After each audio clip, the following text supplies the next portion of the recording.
본 방송에서 제공하는 투자 정보는 투자 판단에 대한 조언입니다. 방송에서 제공하는 주식의 가치, 가격 상승 및 가격 하락에 대해서는 방송사에서 보장하지 않습니다.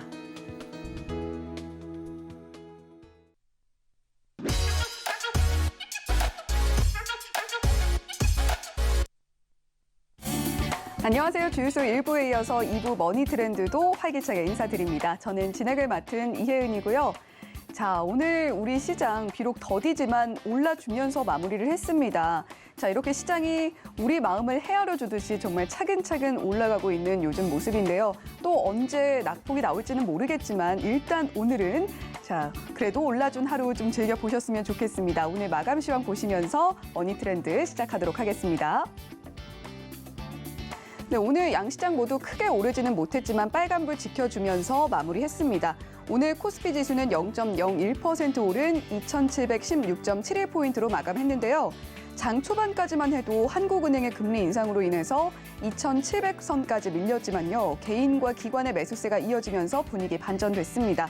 자, 코스닥 지수 역시 장중 등락을 반복하다가 어제보다 0.08% 오른 928.01포인트로 마감했습니다. 자, 수급 동향도 보시죠. 먼저 코스피 수급입니다. 개인이 898억 원, 기관이 1,547억 원을 사들였고요. 외국인은 2,549억 원을 팔아내는 모습이었습니다. 자, 이어서 코스닥 수급 동향도 보겠습니다. 자, 개인이 682억 원을 홀로 사들였고요. 기관이 296억 원, 외국인은 327억 원을 팔아낸 오늘 코스닥 시장이었습니다. 네, 오늘의 마감 시황 살펴봤고요. 오늘 시장을 달군 머니 이슈로 넘어가 보도록 하겠습니다. 네, 첫 번째 이슈입니다. 자, 수주 호황 사이클 온다. 조선주 힘찬 뱃고동이라는 제목이 붙어 있죠. 자, 우리 조선업계 본격적인 슈퍼 사이클이 찾아오는 걸까요? 자, 국내 조선주가 1분기 예상을 뛰어넘는 수주 실적을 기록하면서요. 국내 조선업계 장밋빛 전망이 새어나오고 있습니다. 자, 최근 조선업계에는 분명한 호재들이 있었죠. 러시아 우크라이나 전쟁이 길어지면서 LNG 운반선 수요가 늘어났고요. 환율 흐름까지도 조선사들을 돕고 있습니다. 자, 특히 2025년부터는 선박 세대 교체 사이클이 찾아온다고 하는데요. 선종별 평균 폐선 수명이 약 25년이라는 점을 감안을 하면 2000년 시작된 선막 인도 사이클, 2025년부터 재개될 수 있습니다. 자, 이런 분위기는 주가에도 그대로 반영이 되고 있는데요. 현대미포조선, 삼성중공업, 한국조선해양 등 국내 5대 조선주들 이달들어 강세를 보이고 있습니다. 또 현대중공업은요, 오늘 52주 신고가도 경신했죠. 자, 이런 장밋빛 전망이 현실이 될지 잠시 후에 저희 파트너와 함께 알아보기로 하고요. 두 번째 이슈로 넘어가 보도록 하겠습니다. 자, 이제 정말 마스크를 벗게 될까요? 정부가 파격적인 수준의 거리두기 완화를 예고한 상황에서 기대감이 점점 높아지고 있습니다. 자, 이런 논의와 함께 항공, 여행 등 리오프닝 관련주가 꿈틀대고 있는데요. 우리나라만의 모습은 아닙니다.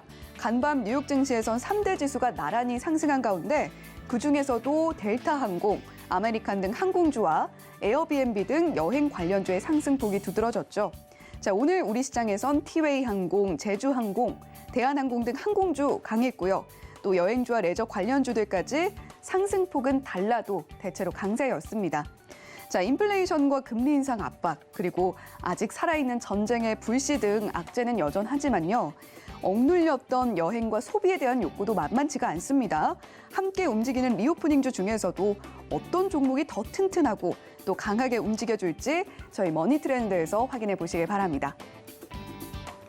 본 방송에서 제공해드리는 정보는 투자 판단에 대한 조언일 뿐 해당 종목의 가치나 수익률을 보장하지는 않는다는 점 말씀드리면서요. 자, 주유소 2부 머니트렌드 지금 시작합니다.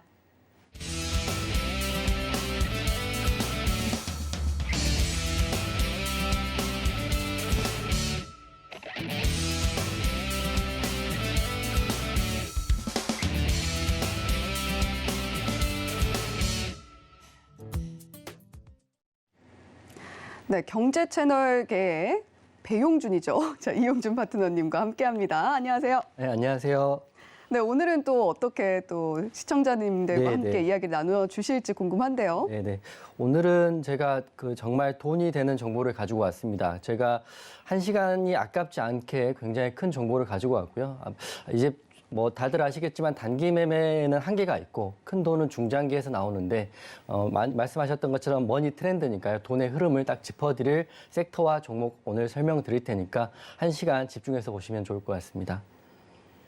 네, 이용준 파트너가 저희 머니 트렌드에 나와서 공개해 주신 종목들 그리고 뭐 저희 주유소 프로그램에 나와서 공개해 주신 종목들이 굉장히 힘있게 잘 갔습니다. 샵 0082번으로 이용준이라고 보내주시면 저희가 노란톡방 참여할 수 있는 링크를 안내를 해드리고 있으니까요. 많이 들어오셔서 이런 조금 더디게 가는 장 속에서도 어떤 종목이 힘있게 갈지 얻어 가시면 좋겠습니다. 자, 그러면 머니 이슈 본격적으로 시작을 해보겠습니다. 자, 오늘 시장은 금통위의 금리 인상과 함께 등락을 거듭했는데요. 눈에 띄는 강세 업종들이 몇 있었습니다. 자, 그중에서도 조선주 빼놓을 수가 없는데요. 한국조선해양, 현대중공업, 현대미포조선, 삼성중공업 일제히 강세를 나타냈습니다. 최근 들어서 조선주 흐름이 좋은 이유부터 좀 분석을 해주시면 좋을 것 같아요. 네, 오늘은 조선주의 비중을 좀 실어서 이야기를 해드릴 테니까요. 사람들이 조선주가 과연 좋을까? 왜냐하면 과거에 굉장히 힘들었으니까. 네. 그래서 굉장히 소외하시고 안 보시는 섹터라고 저는 생각을 하는데 앵커님이 말씀하셨던 것처럼 최근의 흐름들이 굉장히 좋고요. 1분기 실적도 지금 굉장히 좋게 나와 있습니다. 그래서 지금 남들이 다 소외하고 다른 경제방송, 다른 전문가들이 언급을 안 한 조선주 섹터를 오늘 이야기해 드릴 텐데 분명히 1시간이 여러분한테는 큰 돈이 될 거라고 저는 생각을 하고요. 철저하게 준비를 했고 이제 시작을 해볼 텐데요. 이제 보통 상장되어 있는 조선주 같은 경우는 우리나라의 현대중공업, 대우조선해양, 삼성중공업, 한국조선해양 이 정도 볼 수 있을 것 같은데 오늘 등락률로 봤을 때는 굉장히 컸다는 것보다는 1% 안팎의 사실 소폭의 등락률이라고 볼 수 있습니다. 하지만 굉장히 긴 기간 동안 힘들었었고요. 하락이 굉장히 컸기 때문에 최근의 상승은 굉장히 반가운 일인 건 맞는 것 같은데 이런 상승이 진짜 상승인지 단순히 하락에 의한 데드캣 바운스인지는 확인하시고 보셔야 될 것 같아서 오늘 내용을 준비를 했는데 오늘 상승률은 크지 않습니다. 삼성중공업이 제일 컸는데 2.5% 상승을 했으니까 그게 가장 컸다 생각을 하지만 요새 테마주들 하루에 올라도 20%씩 오르니까 그거에 비하면 정말 작다 이렇게 생각할 수 있어요. 하지만 조선주 같은 경우는 시작을 하게 되면 5배, 10배도 갈 수 있는 섹터이기 때문에 오늘 집중하셔야 될 것 같고요.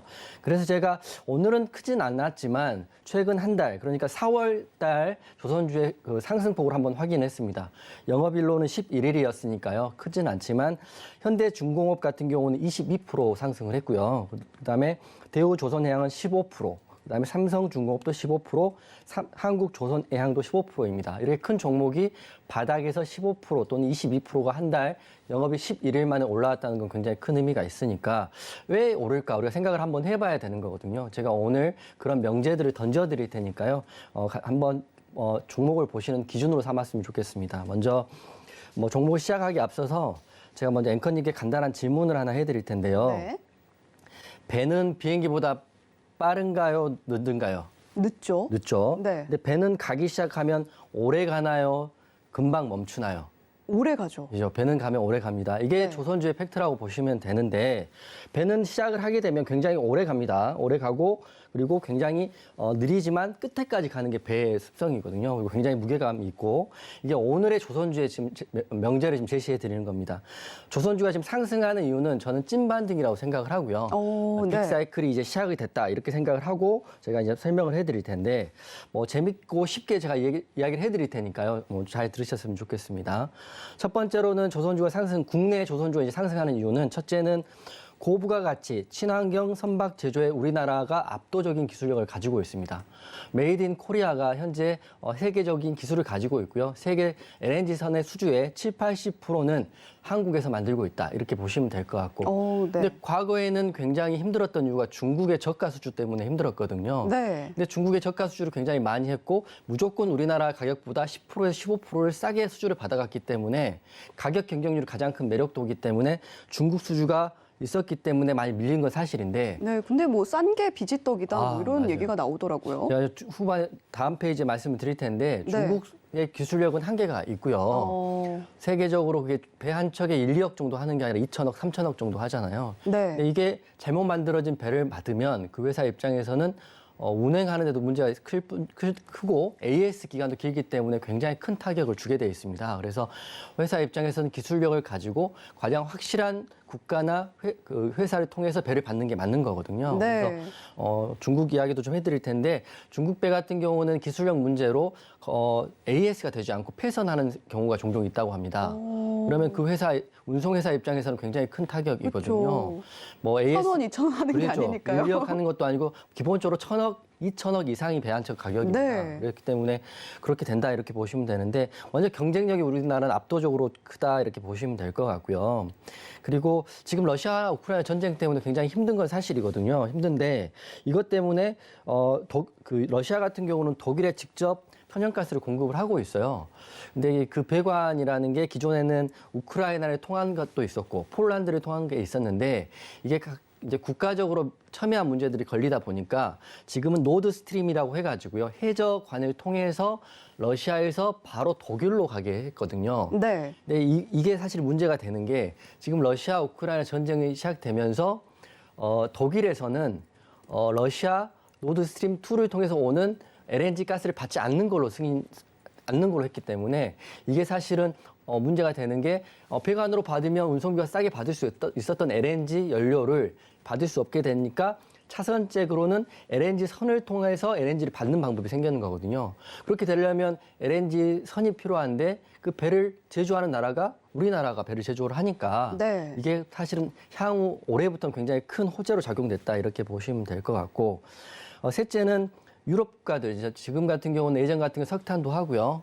그다음에 뭐 화력 발전, 풍력 발전 여러 개 원자력 발전이 있었지만 지금 같은 경우는 친환경 에너지로 LNG를 뽑고 있고요. LNG를 가장 많이 쓴다고 합니다. 그래서 유럽 국가들이 러시아 천연가스 의존도가 높은데 지금은 받을 수 없게 돼 있고 받기도 눈치가 보이는 거죠. 네. 왜냐하면 러시아에서 받으면 러시아를 어떻게 보면 도와주는 형식이 되는 거니까요. 과거에는 받았지만 이런 문제 때문에 차선책으로 LNG 연료를 받기 위한 노력을 하고 있다. 그렇기 때문에 LNG 선이 필요하다 이렇게 보시면 될 것 같습니다. 그리고 네 번째로는 이런 LNG 가스 공급이 문제가 되기 때문에 배를 많이 필요로 할 텐데 많이 필요하면 당연히 가격이 오르거든요. 네. 배의 선가가 상승을 하고 있습니다. 지금 선가가 계속 상승을 하고 있기 때문에 우리나라 조선소는 굉장히 좋은 호재이고 그리고 다섯 번째는 앵커님 말씀하셨다시피 배의 수명은 보통 20년 정도 된다고 합니다. 네. 수리해서 탈 수 있는 기간 20년인데 20년이 되면 배는 폐선을 해야 된다고 합니다. 그걸 수리해서 하는 게 한계가 있고요. 그래서 폐선을 해야 되는데 이 사이클이 우리나라가 거제에서 엄청난 호랑을 일으켰던 배가 2002년에서 2007년이거든요. 근데 거기서 20년을 더하면 딱 2022년이 지금부터가 그쵸. 호조가 돌아오는 거고 빅사이클의 시기가 돌아왔다고 보시면 될 것 같아요. 이제 거제가 중국의 저가 수주 때문에 지금 굉장히 힘들었던 건 사실이지만 지금 매출이나 수주 계약이나 애널리스트 보고서를 보면 굉장히 늘어나고 있게 체감되고 있고 실제로 이제 계약이 맺어지고 있다 이렇게 보시면 되기 때문에 이런 것들도 국내 조선주 상승 이유가 되고 마지막으로는 텍소노미 가이드라인이 친환경 에너지를 좋아하는 건데 LNG가 친환경 에너지라고 보시면 될 것 같아요.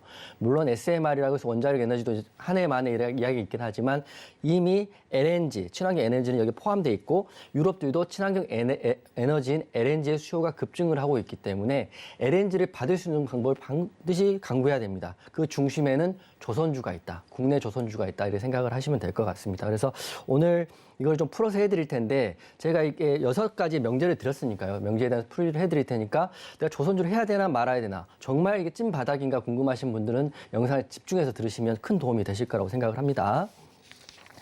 그래서 이제 첫 번째 말씀을 드릴 텐데 네. 우리나라 고부가 친환경 선박 제조에 압도적인 기술력이 있다라고 제가 이제 말씀을 드렸잖아요. 그게 그쵸. 이제 우리나라 전 세계 LNG 수주가 70% 60%가 아니라 87%를 우리나라에서 담당을 하고 있다고 네. 합니다. 굉장히 높네요. 굉장히 높죠. 굉장히 높고 예전 같은 경우는 기술력을 기반으로 하고 메이드 인 코리아의 제품을 전 세계에서 원하는 상황이거든요. 그래서 수주를 하고 있다 이렇게 보시면 되는데 그 사진 제가 하나 갖고 왔는데 중국 후동 중화조선이 만들었던 LNG 선 사진을 제가 하나 갖고 왔거든요.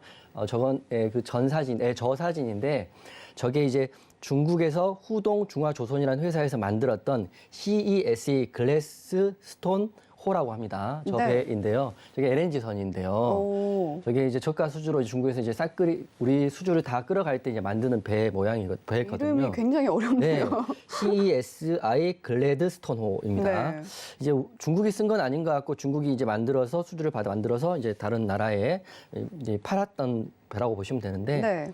이제 사실 가격 경쟁력으로 하면 중국 같은 경우는 무조건 모든 우리나라 제시한 가격의 10에서 15%를 깎아서 만들기 때문에 배의 성능이 똑같고 AS가 된다면은 저라도 싸고 똑같은 제품을 쓸 것 같아요. 그렇죠. 배 가격도 뭐 2천억씩 하기 때문에 거기 10%만 해도 200억 정도가 남거든요. 그래서 이 저가 수주로 중국이 10년 동안 우리나라를 제치고 잘 이렇게 배를 만들어서 해외 시장에 진출했는데 이게 지금 이 배가 사실 문제가 됐습니다. 왜냐하면 2016년에 중국 후동 중화조선이 건조한 LNG선이거든요. 이 그림에 보이는 배가. 근데 이게 네. 사용한 지 2년 만에 폐선 판정이 됩니다. 2년이요. 2년. 오. 그러니까 AS를 받을 수 없을 정도의 폐선 판정이 되는 거거든요. 네. 그러니까 중국이 팔았는데 이게 폐선이 돼버리니까 이걸 가지고 운영했던 선사라든지 이걸 했던 회사에서는 그 싸게 사긴 했지만 이걸로 인한 매출의 급감은 이루 말할 수 없었던 거죠. 그렇죠. 좀 싼 게 비지떡, 간단히 말하면 그렇게 되는데 이게 그 엔진의 문제였다고 제가 알고 있는데 그걸 떠나서 하여튼 폐선이 됩니다. 이걸 시작으로 해가지고요. 세계에서 시야는 싼 게 과연 좋은 배인가? 싼 게 과연 맞는 건가 한번 생각을 했다고 합니다. 그래서 이제 다시 돌아오는 시기가 우리나라 기술력인데 우리나라 기술력 같은 경우는 배를 만들면 AS뿐만 아니라 폐선하는 20년까지는 크게 문제가 없이 운행을 할 수 있다는 거죠. 그래서 국제적인 시야도 다시 한번 메이드 인 코리아로 돌아오는 계기가 됐다. 이렇게 보시면 될 것 같아요. 이게 2016년이니까 뭐 5년 전이니까요. 뭐 사이에는 시간이 걸리긴 하지만 메이드 인 코리아에 대한 완벽한 품질에 대한 부각을 다시 한번 받은 계기가 됐다. 이렇게 보시면 될 것 같아요. 확실한 거는 국내 기술력이 세계 1위다. 이렇게 보시면 될 것 같아요. 그리고 두 번째 이슈인데, 네. 그 다음에 이제 러시아 우크라이나 전쟁을 이야기 안 할 수가 없어요. 이게 그 다음 사진을 한번 넘겨주시면 화면에 보이는 사진이 러시아에서 폴란드나 우크라이나나 이런 유럽 국가를 통해서 LNG 가스를 독일하고 유럽에 수출하는 배관이 원래 있었던 거거든요. 네네. 원래 있었는데 이 배관이 쓰려면 러시아도 다른 나라 국토를 이용을 해야 되기 때문에 그 돈을 줘야 되거든요. 매년 20억 달러 정도 준다고 합니다. 굉장히 큰 돈이고 네. 우크라이나도 그 돈을 받으면서 이 배관을 통해서 러시아는 배를 통하지 않기 때문에 운송료를 절감을 할 수 있고요. 이 배관을 쓰다 보면 또 속도도 빠르고 하기 때문에 이걸 통해서 유럽 쪽에 이제 LNG 가스를 수출하는 거죠. 그래서 저도 이번에 안 사실인데 천연가스를 만드는 비중이 미국이 24%로 1등이고요. 러시아가 17%로 2등이라고 합니다. 그러니까 쉽게 말하면 유럽에 있는 대부분의 국가의 천연가스는 러시아가 공급한다고 이렇게 생각을 하시면 될 것 같아요. 그래서 그동안 큰 문제 없이 했는데 러시아 입장에서는 이 다른 나라에 통행세를 내지 않고 LNG 가스를 바로 배달하면 너무 좋겠다는 생각을 한 거죠. 그래서 러시아가 노드스트림 1기, 그 사진에 보이시겠지만 빨간 줄이 하나는 1기고 하나는 바로 옆에 2기거든요. 1기를 2011년 9월, 그러니까 10년도 전에 만들어가지고 그걸 사용해서 우크라이나나 폴란드를 통한 그 배관뿐만 아니라 여기를 통해서 이제 그 LNG 가스를 수출을 하게 됩니다. 수출하면서 아무래도 덜 쓰기 때문에 그쪽에 내는 돈은 줄어들게 되겠죠. 그래서 이렇게 수출을 하다 문제가 없었는데 러시아에서 욕심이 나겠죠. 통행세를 계속 내야 되나? 그리고 이게 사실 통행세만 문제만 되는 게 아니라 자원의 무기화 문제가 됩니다. 그렇죠. 왜냐하면 우크라이나와 러시아, 폴란드와 러시아가 외교적으로 문제가 없을 때는 하등의 문제가 안 되는데 두 나라가 불편할 때 러시아 쪽에서 이 배관을 못 쓰게 할 수도 있고요. 반대로 러시아도 우크라이나 돈을 안 주기 위해서 안 보낼 수도 있거든요. 자원의 무기화가 사실은 이번 전쟁의 여러 가지 명제 중에 하나가 됩니다. 러시아, 우크라이나 자원의 무기화. 여러분 이게 정말 쉽게 설명을 해드리는 거예요. 이게 조선주를 다루는 전문가가 없기 때문에 제가 정말 이렇게 준비를 하고 했는 거기 때문에 네. 잘 이해를 하시면 될 것 같습니다. 그러니까 PNG, 파이프라인을 통해서 LPG 가스를 독일이나 유럽에 하면 우크라이나, 폴란드 쪽에 겹치는 부분이 없으니까 러시아는 생각을 한 거죠. 그러면 노드스트림 2기가 됐기 때문에 2기를 만들어서 아예 우크라이나, 폴란드를 배제하고 우리는 유럽을 수출하겠다라는 게 러시아의 생각인 겁니다. 그래서 그걸 사실은 미국이나 유럽 여러 국가도 반대를 했지만 독일하고요, 러시아 간에 그 우호적인 관계 때문에 또 독일은 러시아에게 받는 LNG의 비중이 50%가 넘거든요. 굉장히 큰 자원을 받고 있기 때문에 독일은 미국 쪽에 계속 요청을 합니다. 이걸 좀 그러니까 승낙을 해달라 요청을 했기 때문에 미국도 독일과의 외교적인 관계가 나쁘기를 바라지 않았기 때문에 이걸 허락을 해주죠. 그래서 노드스트림 2기가 1기 옆에 바로 생기는 거거든요. 그래가지고 이게 이제 작년 말에 완공이 돼가지고 독일에서 오케이만 하면 가스를 쏘게 돼 있었거든요. 그런데 전쟁이 일어난 거죠. 근데 독일 같은 경우는 EU 연합이고 그게 또 주요 국가니까요. 미국 눈치를 안 볼 수도 없고 또 다른 유럽 국가 눈치를 안 볼 수 없기 때문에 이 노드스트림 2기가 착공됐음에도 불구하고 가스를 받는 걸 승인을 불허를 합니다. 자원의 무기화가 된 거죠. 난 네. 러시아 가스를 받아야 됨에도 불구하고 못 받게 된 상황이 된 겁니다. 그렇게 되면 보통 이제 노드스트림 2기 같은 경우는 해저 가스가 아니고 바다를 밑으로 통해서 가는 거고 길이만 해도 1,207km나 되는 굉장히 긴 해저관이니까 공사비도 굉장히 많이 들었겠죠. 5년을 공사를 했고 우리나라 돈으로 13조 원이 들었다고 합니다. 물론 러시아 돈만 들어간 건 아니겠지만 13조 원은 굉장히 큰 돈을 들어서 투자를 한 건데 러시아 쪽에서 이제 우크라이나 폴란드에 전혀 문제 받지 않고 우리는 이렇게 하면 된다고 했는데 이걸 독일에서 불허를 해버립니다. 그래가지고 이게 이제 독일이 펼친 가장 강력한 카드 중에 하나다 이렇게 보시면 되고 러시아는 자원 국가이기 때문에 자원을 수출해야 돈을 받아가지고 돈을 먹고 사는 비중이 큰데 이걸 불허를 하게 됩니다. 그래서 지금은 사용을 하지 않고 있다 이렇게 보시면 되거든요. 그래서 유럽 국가들은 생각을 할 거예요.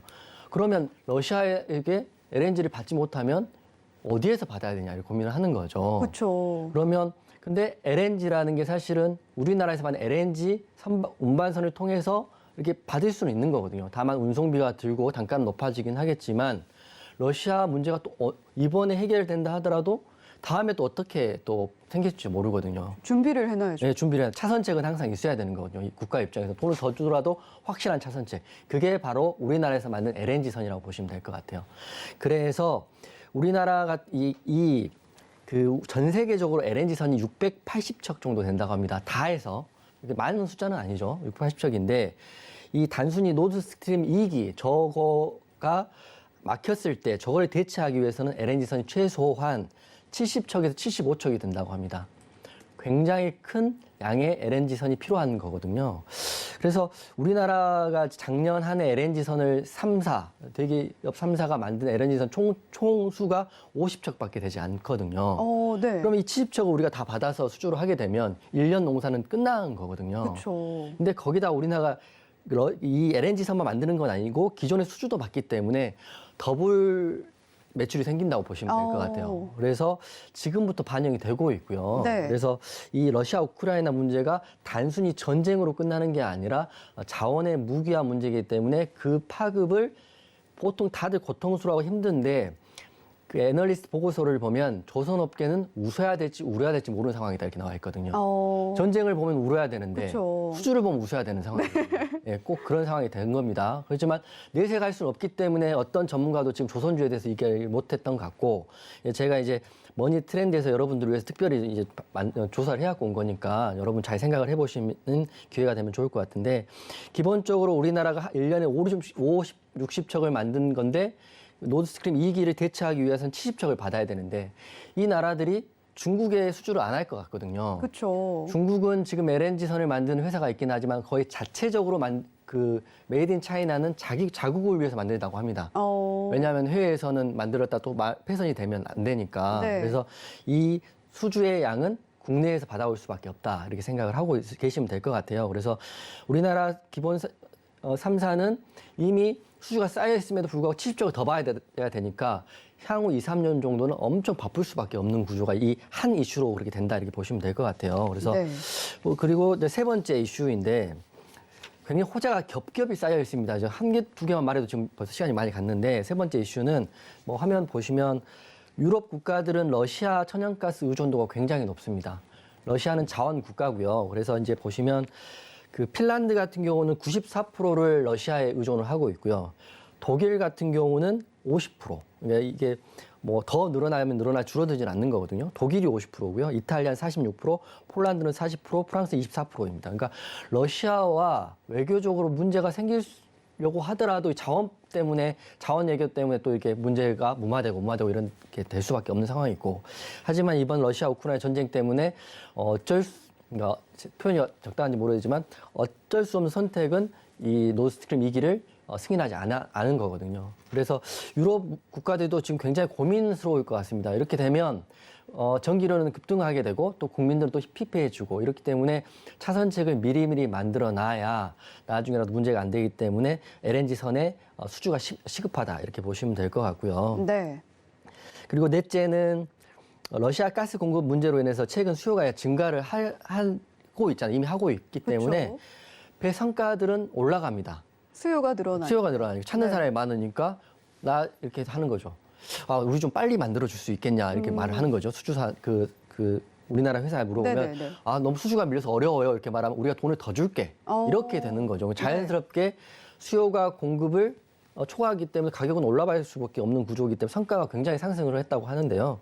이제 LNG선이 이제 6년 만에, 그러니까 거의 6년 만, 우리나라 너무 힘들어서 6년 만에 한 척당 2억 달러를 돌파를 했다고 합니다. 2억 달러면 우리나라 돈으로 2,400억 정도 하거든요. 환율 네. 1,200원으로 계산했을 때. 그러니까 한 척을 만들 2,400억인데 이게 70척 정도 만들면 이게 금액이 엄청나거든요. 물론 한 회사에 독점할 수 없는 구조긴 하지만요. 그래서 이렇게 만드는 그 앞으로의 매출은 뭐 안 봐도 이렇게 엄청날 수밖에 없다 이렇게 생각되고 제가 사진 하나 가져왔어요. 삼성중공업 LNG선인데 그림 한 번만 띄워주십시오. 이게 이제 2008년도에 삼성중공업이 만든 LNG 운반선입니다. 딱 봐도 약간 노후화된 느낌인데 2008년이라 하면 우리나라 빅사이클로 거제도에서 엄청나게 그 화랑을 했던 조선 업계 그때 만들어진 LNG 선이거든요. 근데 네. 2008년이라 하면 벌써 15년 전인데 앵커님 말씀하셨던 LNG선의 수명이 보통 15년을 잘 하면 20년 또 25년까지 가는데 벌써 이제 2022년이니까 한 바퀴를 돌아가지고 이 노후화된 선박 다시 한번 만들어야 될 시점이 된 거거든요. 황혼이네요. 네, 그러니까 더블로 들어온 거예요. 지금 러시아에도 납품을 해야 되는데 노후화된 거 다시 만들어야 되는 거니까 네. 이게 또 굉장히 많다. 그래서 15년, 20년 된 LNG 선들도 다시 한번 폐선을 하고 다시 수주를 받아야 되는 상황이 된 겁니다. 그렇기 때문에 여러분 생각해 보세요. 우리가 자동차도 10년, 20년 정도를 못하니까 배도 마찬가지라고 생각을 하고요. 이런 배들도 당연히 다시 만들어야 되는 상황이 된 겁니다. 그래서 이제 마지막으로 이제 여기까지 하면 이제 1차적으로 말씀을 드릴 것 같은데 제가 대우 조선해양 그 월봉 차트를 한번 보여드리겠습니다. 네, 그림 보시면 또 나오는데 제가 이제 준비한 그림인데요. 이게 그 대우조선해양을 보면 2002년부터 시작해서 2008년까지 굉장히 조선업 호황입니다. 이때 가격이 4만 원, 그러니까 3만 5천 원에 시작해서 거의 2008년 꼭지점은 32만 원까지 올라갔거든요. 그러니까 10배가 올랐어요. 그냥 우리가 1억을 놔두면 그 다음 해는 2억이 되는 거고 2억이 그 다음에 4억이 되는 거고요. 네. 이렇게 해서 그 기간 거의 한 6년 기간 동안 거의 매년 2배씩 올라서 뭐 10배가 오른 게 지금 조선업의 빅사이클 현황이거든요. 그래서 지금 상황을 보면 10년, 8년에 10배가 5년 만에 올랐으니까 매년 2배씩 성장을 했으니까 이제 이런 좋은 시기에 남들은 정말 러시아 우크라이나 때문에 가격이 오르고 식품값도 오르고 모든 게 오르는데 조선업에서는 이런 상황을 울고만 볼 수 없는 상황이 된 거죠. 웃어야 되는데 웃을 수도 없는 상황. 네. 그러니까 우리가 돌려 생각해 보면 제가 IMF를 바로 겪은 세대는 아니지만 IMF 때를 보면 다른 사람들은 중소기업들은 파산을 하고 정말 힘들고 많은 사람들이 힘들었지만 그중에 또 부자들이 또 IMF 때 많이 나왔다고 합니다. 거기 때 빌딩이나 이런 건물들 강남 같은 경우는 스타타워인가요? 그런 건물들이 정말 싸게 나와서 그걸 외국 자본이 들어와 싸게 사서 10년 지났더니 그 몇십 배 뛰어서 팔았다 이런 것들이 사실은 가장 힘든 시기에 가장 큰 부자는 나온다 이렇게 생각을 하면 될 것 같아요. 그래서 조선업 같은 경우는 향후 상황을 좀 지켜봐야겠지만 제가 팩트만 말씀드리는 거예요. 제가 조선업 관계자도 아니고 여러분 조선업 사서 저한테 들어오는 것도 하나도 없습니다. 그래서 머니 트렌드 서울경제 머니 트렌드에서 한번 짚어드려야 될 것 같아서 좋은 정보를 드리는 거다 이렇게 보시면 될 것 같고 주식시장은 단순하고도 역사는 돌고 돈다 이런 사실을 알고 계셔야 할 것 같습니다. 빅사이클이 돌아온 조선업체를 앞으로 좀 관심 있게 보시고요. 제가 투자를 하려면 본인 의지도 중요하지만 이런 정보 교육도 중요하니까 이렇게 보시면 될 것 같고 이제 마지막 호재를 이제 간단히 짚어드리면 텍소노미라고 알고 계시죠? 미국이 아니라 유럽 에너지 정책 가이드라인이라 보시면 되는데 지금 이제 그 친환경, 탄소 중립 이런 게 이슈가 되기 때문에 더 이상 화력도 줄어들 것이고요. 이제 원자력은 사실은 친환경에 들어왔다고 하지만 이제 많은 기술력이 개발돼야 되는 상황인데 LNG는 이미 친환경 에너지로 포함되어 있고 우리나라 또한 LNG는 친환경 에너지로 보고 있기 때문에 이 LNG의 수요, LNG를 쓰려면 LNG를 운반하는 배는 반드시 필요하다 이렇게 보시면 될 것 같아요. 그래서 6가지의 가장 팩트만 지금 찍어드리는 건데 여러분들이 판단하시면 되는데 저는 이런 빅사이클이라면 비중을 한번 실어가지고요. 흐름을 보시면서 매매, 사고 파는 게 아니라 홀딩 하시는 전략이 어떨까 이 시점에서 이렇게 생각을 하면서 좀 이야기를 좀 풀어드릴 텐데 이제 6가지의 지금 배경은 이렇게 됐다 이렇게 말씀드리겠습니다. 네, 조선주 최근에 긴 겨울을 딛고 슈퍼사이클 준비를 하고 있습니다. 자, 우리 이용준 파트너님께서는 이런 흐름을 찐 반등이다 이렇게 좀 표현을 해주셨어요. 국내의 압도적인 기술력 그리고 자원의 무기화에 대비한 확실한 대안으로 LNG 수주가 늘어나는 점 그리고 이 이슈에 더해서 수요가 늘어나는 데 따라서 수주액이 올라간다는 점 등 호재들 차근차근 짚어주셨고요. 가장 힘든 시기를 지나고 있는 요즘인데 그 시기에 부재가 나온다고 하십니다. 자, 오늘 조선주들 흔히 이름이 들리는 대형주 외에도 다른 곳에서 본 적 없는 종목에 대한 이야기도 해주신다고 하셨어요. 저희 방송 끝까지 함께 해주시고 또 못다한 이야기는 샵 0082번으로 이용준이라고 보내주시면 조선주에 대한 더 깊은 그런 내용들 얻어가실 수가 있으니까요. 샵 0082번으로 이용준이라고 보내주시면 됩니다. 자, 그러면 두 번째 이슈로 넘어가 볼게요. 자, 또 하나의 강세업종 살펴보겠습니다. 오늘 전 국가 그리고 지역에 대한 특별 여행주의보가 해제가 됐죠. 코로나 확산 이후에 2년여 만인데요. 자, 그래서 오늘 국내 항공주와 여행주들이 강세를 보였습니다. 특히 항공주의 경우에는 화물 운송이라는 고육지책으로 실적을 만회한 대한항공 외에도 일반 여행객 수요가 중요한 저비용 항공사들도 일제히 강세를 보였습니다. 자, 항공주 당분간 고공행진 이어갈까요? 어떻게 보세요?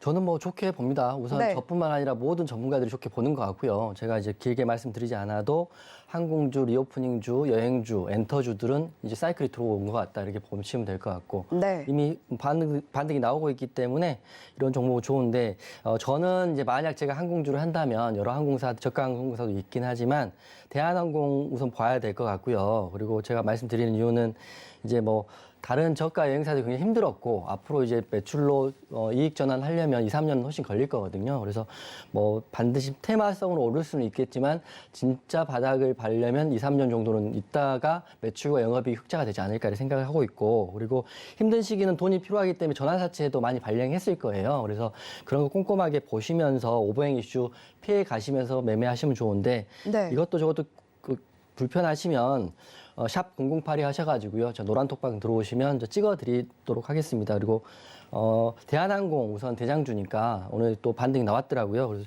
전고점 돌파하면 흐름이 나올 것 같고 이제 주가 상승의 트리거라고 이제 또 보고 있고 리오프닝 분위기를 타고 있는 항공주는 그래도 관심 있게 꼭 보시면 좋을 것 같습니다. 예.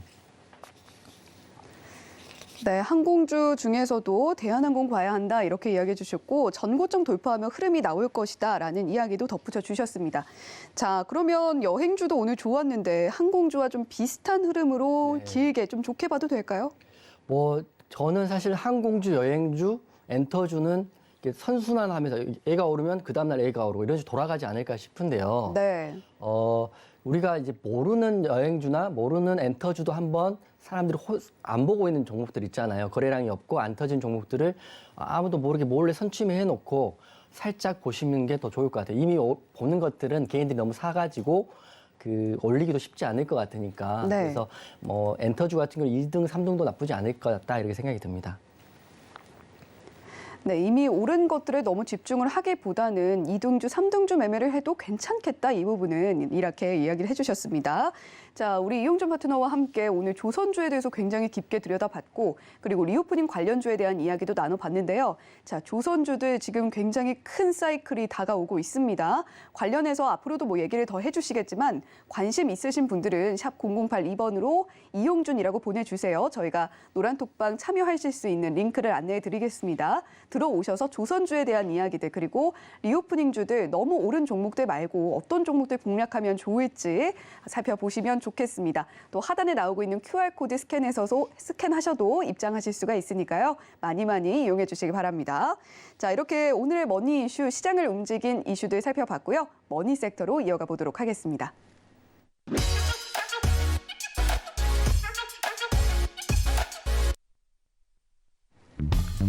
네, 오늘의 머니 섹터는 사료 관련주로 선정을 해주셨습니다. 오늘 사료 관련주 4.7% 크게 올라주는 흐름 보여줬습니다. 네, 오늘 시장에서는 사료 관련주의 주목도가 상당히 높았던 것 같습니다.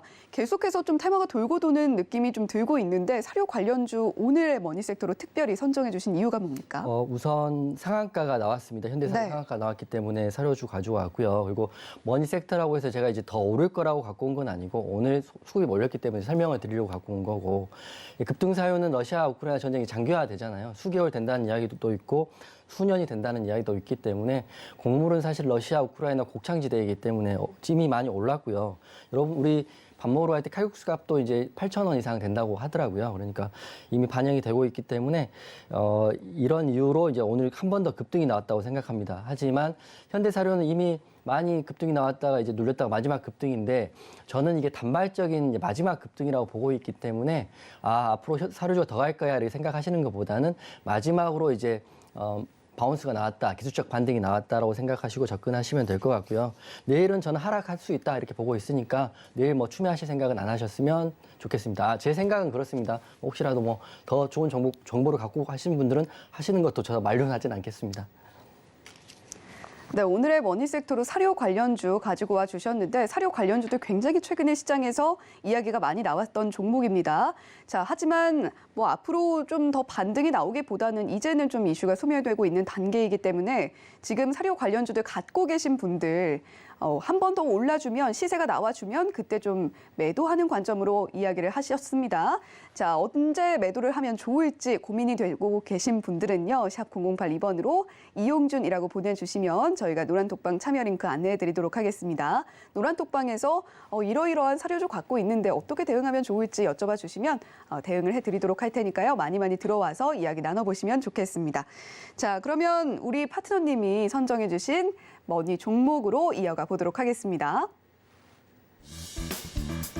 네, 오늘의 머니 종목은 한국카본이 선정이 됐습니다. 오늘 흐름 보시면요, 4.37% 올라서 13,150원에 종가 형성했습니다.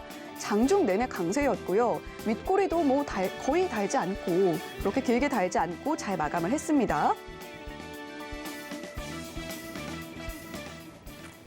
네, 오늘의 머니 종목으로 한국카본 가지고 와 주셨어요. 네. 선정해 주신 이유 좀 들어보고 싶네요. 우선 이제 조선주의 한 섹터이기 때문에 제가 가지고 왔고요. 네. 그래서 제가 앞에 조선주 장점만 말씀드렸는데 제가 우선 조금만 첨언하고 한국카본까지 설명을 드리면 맞을 것 같아요. 그래서 지금 이제 뭐 한국카본 이제 설명드리기 전에 현재 조선주 수주 현황을 좀 말씀을 드려야 될 것 같습니다.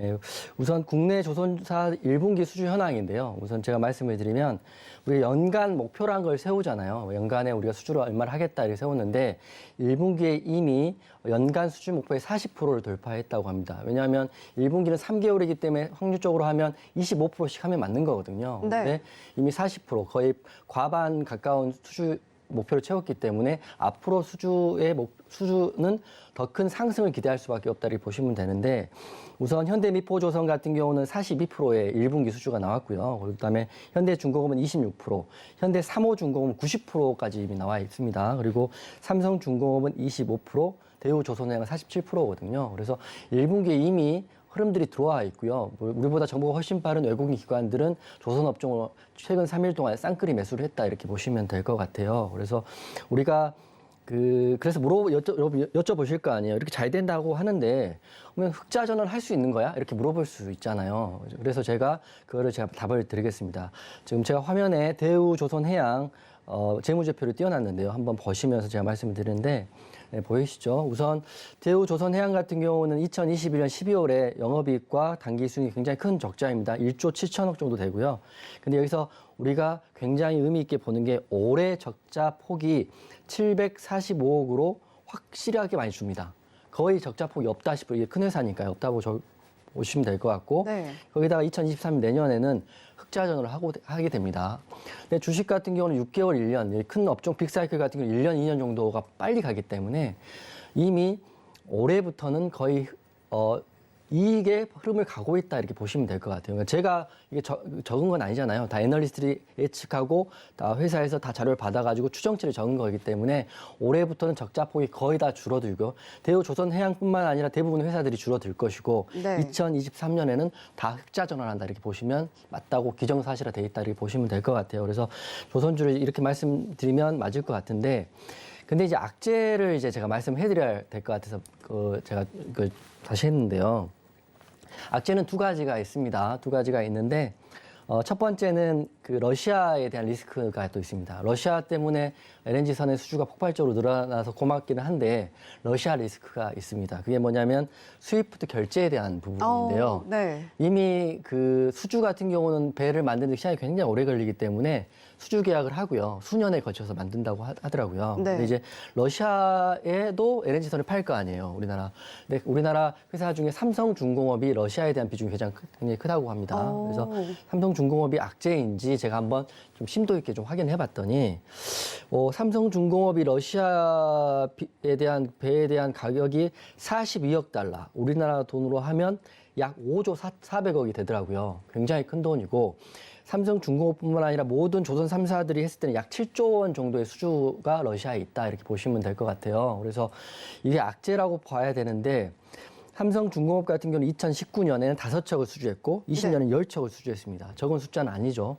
근데 이걸 수주를 했는데 배를 만들어 보냈더니 돈을 안 준다. 이거는 큰 일이거든요. 그렇죠. 근데 제가 이제 좀 더 자세히 봤더니 그렇게 큰 걱정은 안 하셔도 된다. 이렇게 생각이 되는 게 악재는 맞습니다. 맞는데 삼성중공업이 러시아에서 수주를 받는 배가 특이 선박이랍니다. 일반적인 LNG 선이 아니라 쉐빙을 할 수 있는 LNG 선이라고 합니다. 쉽게 말하면 얼음이 있는 곳을 얼음을 깨면서 가면서 운반할 수 있는 배. 네. 러시아 위쪽은 굉장히 춥거든요. 다 바다가 얼어있을 정도로 추우니까 이 특이 선박 같은 경우는 사실은 찾는 층이 극소수라고 합니다. 근데 그거를 또 만들 수 있는 기술을 가지고 있는 회사가 극소수인데 그게 삼성중공업이 이 기술을 가지고 있기 때문에 그걸 수주해서 만들었는데 지금 42억 달러, 우리나라 5조 정도를 다 날리는 거 아니냐 이렇게 걱정할 수 있는데 이 수주가 되면 수주 계약이 되면 무조건적으로 그 총 금액 10%를 입금을 한다고 하더라고요. 네. 그러니까 끝나면 돈을 주는 게 아니라 10% 입금을 하고 또 어느 정도 진척이 되면 또 확인하고 10%를 주고 이런 식으로 진행이 된다고 합니다. 네. 그래서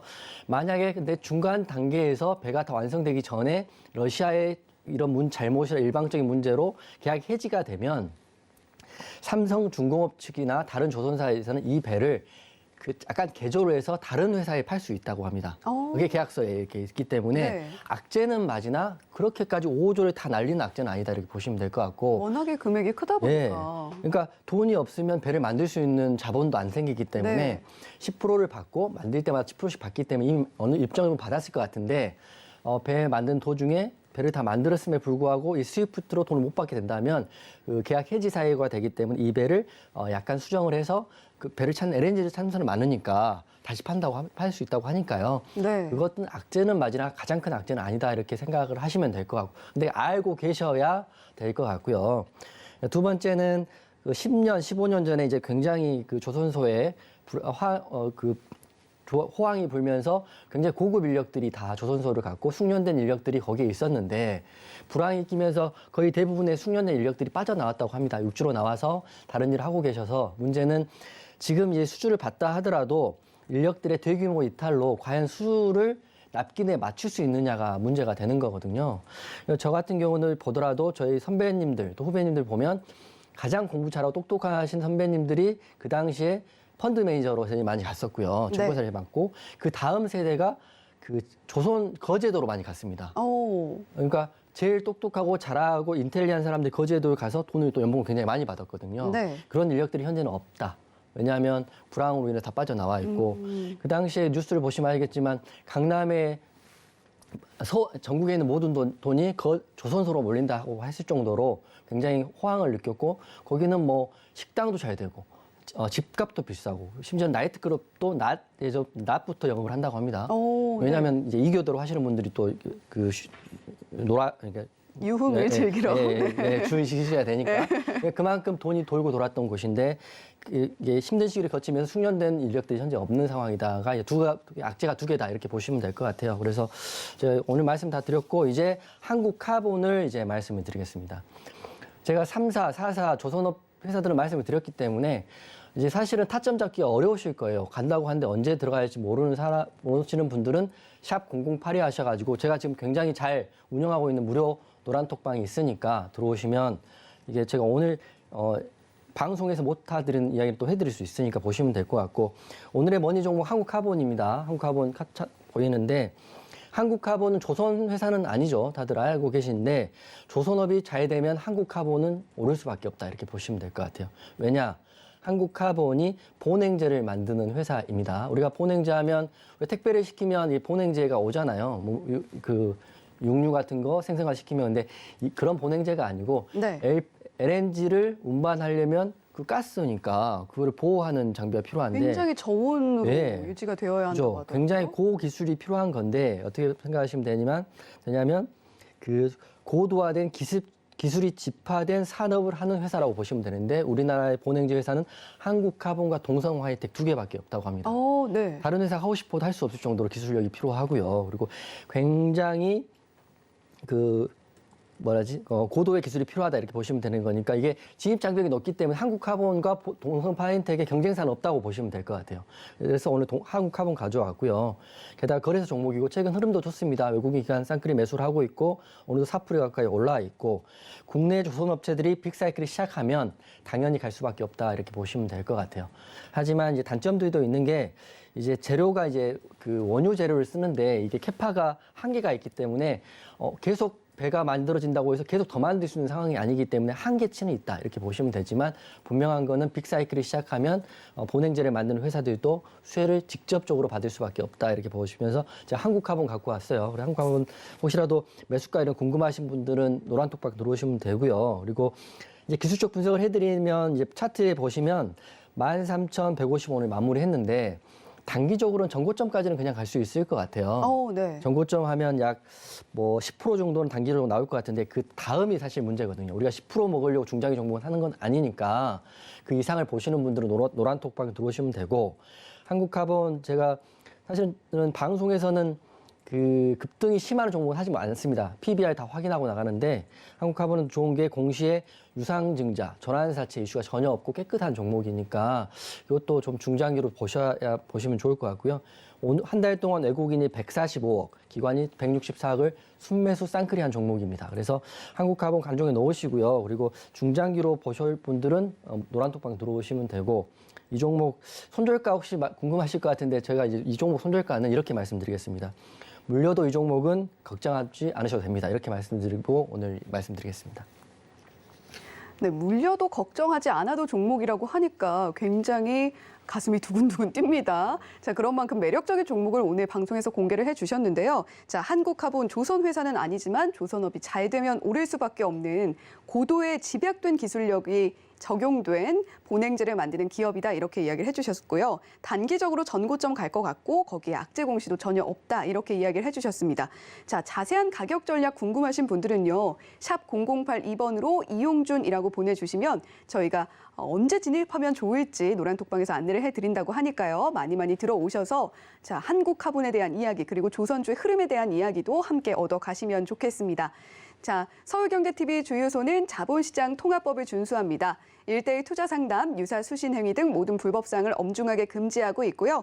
또 서울경제TV, 서울경제신문은 당사의 브랜드입니다. 서울경제증권TV와는 무관하다는 점 말씀을 드리면서 머니트렌드는 여기서 인사드리도록 하겠습니다. 시청해주신 여러분 고맙습니다.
본 방송에서 제공하는 투자 정보는 투자 판단에 대한 조언입니다. 방송에서 제공하는 주식의 가치, 가격 상승 및 가격 하락에 대해서는 방송사에서 보장하지 않습니다.